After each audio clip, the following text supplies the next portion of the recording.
500. انا نزلت البوتاجاز التكنو ده كتير، صور كده بقى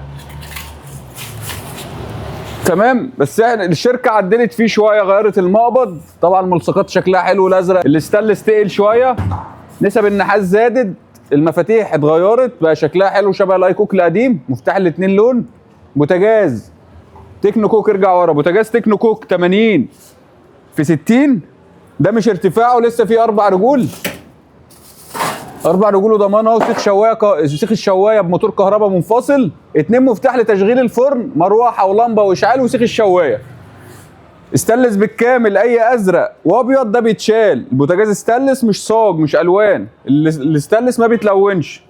الحامل 13 بيجي متكيس، انا بس شايل ده عشان خاطر تشوفه. حامل 13 عريض، حامل 13 عريض، كوشه نحاس، مواسير مش غرف.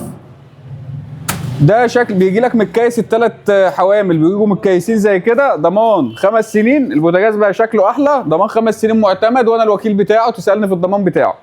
5500 5000